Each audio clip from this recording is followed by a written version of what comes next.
Good to see everybody. How's everybody doing? Good. All right.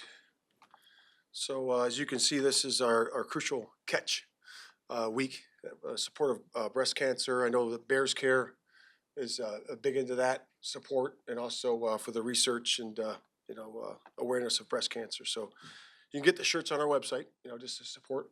I expect to see the whole press in here on Friday with the shirt on. Can we get that done? All right. Quick delivery. That's right. Okay, so you guys saw that Torrey Taylor was Special Teams Player of the Week. Congratulations to him and our special teams units. It's a whole group thing, so congratulations to him. And then injury report, we have Tevin Jenkins is still working through that rib, so he'll be out today. And DeAndre Carter, is also working through a rib too. So we're working through that with those two guys. Jacob Martin, we're going to keep on IR at this time. So again, his window, we have his availability to start at the window. We haven't started that yet, so we're just working through that as we go. The players had a good start to the week. I'm excited about their focus on the details as we get going here on our first and second down day today. Always look forward to getting back on the grass after a couple of days off the grass. Always good to have the guys in there working hard on the details. And we're playing a Panthers team that's played really well the last couple of weeks. Create a lot of challenges for our offense, defense, and special teams. So we're looking forward to that competition. But the preparation begins today. With that, I'll take questions. Dalton do to kind of settle things down? Yeah, I think, just the veteran presence. The operation, understanding the offense, understanding the concepts, time on task, the experience of it, seeing a lot of different things over the years. So that certainly brings a calming presence to the group for sure. You can see that. Matt, how do you feel the plan is coming together defensively as far as what you thought you had personnel-wise, what you thought you'd put together, pass rush, secondary, and what looks kind of like untapped potential to you? What is something that would be the next evolution defensively? Yeah, I mean, after 4 weeks, you have a good idea where you are at this point, but it's still a work in progress. And that changes with rotation, production. I know our guys are our guys for the most part, but there's always that rotation. At the defensive line that we utilize, we're using. So I thought last week we had a good rotation there, and we kept guys fresh at the end to be able to rush the passer at the end when it counts. So where it's going to evolve to, it always evolves to certain looks and certain things you're doing on the defensive side and offensive side. But I think the personnel has been utilized well, and I think they're playing well. There's some things you knew that you had defensively. Some of it you knew. Yeah. What did you hope for to materialize defensively, and you've seen, that has been what I hoped it would be? Yeah, the linebacker play, I thought that would get better, as the continuity is there with those particular three players, and it has.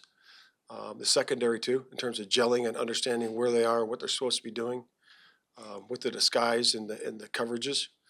That's been good, and the feedback from the players has been great. So now they're really owning it and understanding where we're supposed to be, when we're supposed to be there. And giving suggestions and talking through things and making sure we get it right, just like we do on the whole football team. If it's wrong, then we got to repeat it. And they're talking about that now, which is great. And they've been doing that the whole year. So, but it's good to see that ownership. Matt, do you think you guys have entrusted Caleb Williams with more on his plate than maybe the average rookie this year, or even relative to rookie quarterbacks that you have seen and been around in the past? So that's an evolution thing, right? So you give him some, when you first start out, and he, like I said, he always leveled up every single time. And that's just where we are right now. So he just kept leveling up, and it's the same thing with games. When you put games together, first one was at home, was okay, right? Second one in the noise, right? Then we improved in the noise the next week, got more production, and then last week was just an evolution of that, getting more production out of the group, dispersing the ball around like we're supposed to, playing point guard like we talk about, and playing clean football. And that's what last week was. We played good, clean football from that position. Matt, is the next step? What's the biggest difference between the way Caleb's playing now and like maybe when the season started? Just like I said, just evolution of where he is, where the offense is. I think, guys playing well around him, I think is still important. That always is important. For us to be able to do that defensively, special teams, and at the skill set and also the line level on offense. So it's important that we keep doing that. Is the next step for him to get that deep passing game going? Are you guys comfortable just taking, if he's taking what the defense is giving him, if it's a short to intermediate game, is that where your focus is versus this other element has to come in right now? Yeah, I think you're spot on there in terms of taking what the defense gives you, because there's coverages that take away deep, and then there's coverage that take away more of the intermediate. So you got to be able to see and discern what that is post snap, because teams do a great job of disguising. So it's important that he reads that post snap and then able to understand where the ball goes. And he's done a good job of that. Matt, when Ryan made the trade in March 2023 with Carolina, it sent the #1 pick away. It was basically you guys were hitting DJ and then a whole bunch of picks that you had to turn into something. Now that you've seen the haul that you've gotten, what's your reaction to how much you've been able to help build the team through that one move? Yeah, it's really remarkable when you think about it, how it all fell together like that. So it's, again, a lot of that's luck. I mean, a lot of that you can't predict, but it's also putting yourself in position. Ryan Poles and his staff, did a great job of that. And there's a couple of players that we could have been going for at the time, and man, I'm sure glad we got DJ. So it worked out well. And again, we just got to keep working and getting better as a football team. What do you observe in the interactions between DJ and Caleb? A veteran receiver or a rookie quarterback? Yeah, it's just getting better and better, and that's with everybody. You could see that the continuity is getting better. You could see that on the sideline. I was really proud of those guys, the way they worked together during the game. DJ and Caleb specifically? Yeah. Yep, and those guys are working, and it paid off. Then they paid off with a good touchdown grab there in the back of the end zone. And again, that's always going to be a work in progress with all the skill sets, right? Because like I said, I think I said after the game on Monday, I said, the guys are working because the coverage has changed, the people covering them change. So the route discipline and how we run those particular routes versus those people and those coverages matters. And there's minute details to it, and just keep working through it by communication and working it on the field. Matt, back to Dan's question about the trade. What do you remember about that weekend, the lead up to the trade, everything before the combine, and kind of your vantage point of that deal coming to fruition? Yeah, just a lot of back and forth, right, between the two clubs. There was a lot of back and forth there, and they were willing to deal. So it was a good point for us. And then it just worked out. It was a lot of back and forth, and I wasn't involved in all the conversations, but certainly back and forth with Ryan and I. Him informing me what's going on, and then when it worked out, it was awesome. And I know we're only at the Wednesday portion. Oh, go ahead. No. Oh. It's like the debate last night. You guys are great. We'll give Finley a 1-minute rebuttal.